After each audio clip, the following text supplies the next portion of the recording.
அந்த டாஸ்மார்க்ல சார குத்தி கொடுக்கறவன் கவர்மெண்ட் எம்ப்ளாயா இருக்கலாம். அப்ப சாப்பாடு போடுற விவசாயி கவர்மெண்ட் வேலையா இருக்கக்கூடாது.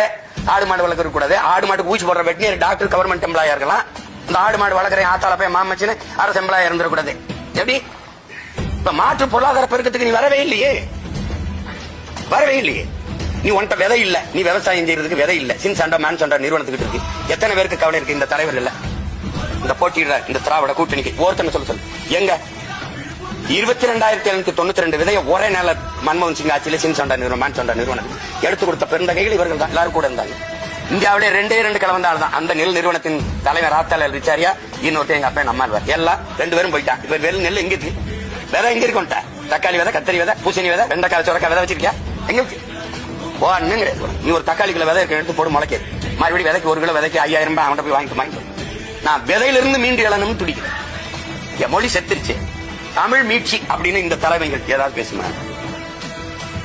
எல்லா படமும் ஆங்கில பேர் வச்சு வருது. எல்லா நுட்பக்கலைங்களும் ஆங்கிலத்தில் வருது. தமிழ்ல பேச தெரியல. அலைபேசியில தங்கிலீஷும் ராப்பு வருது. அதான் இது ஒரு இனம் செத்துருச்சு. நான் மீட்சி வரணும்னு நினைக்கிறேன். மறு கட்டமைப்பு செய்யணும்னு நினைக்கிறேன். இவ்வளவு வேலை செய்யறது இதோட போய் இது மாற்று இது போட்டி இல்ல. நீங்க எல்லாரும் போட்டியை போடுங்க. எனக்கு போட்டி யாருன்னு என் கோட்பாட்டுக்கு போட்டி யாரு? தண்ணீர் விற்பனைக்கு அல்ல. தண்ணீர் உலக உயிர்களின் உயிர் தேவை. அது விற்பனை பண்டம் அல்ல. மிக உயர்ந்த சந்தை பொருள் அல்ல. தடை. நான் ஆட்சிக்கு வந்தா தடைங்கிறேன். இதுல எந்த கட்சி சொல்ல? நோ பிளாஸ்டிக் பாலித்தீன் குளைமம் நெகிழி கிடையாது. மாற்று பயன்பாட்டுக்கு வரணும். தடை. ஏன்னா என் நாட்டை குப்பைமேடு ஆகுது. கடலுக்குள்ள மீனின் எண்ணிக்கை விட அதிகமா நெகிழியின் எண்ணிக்கை இருக்கு. கடல் நெகிழியின் அகலியா மாறிடுச்சுங்கிற கவிப்பேரரசு வைரம்.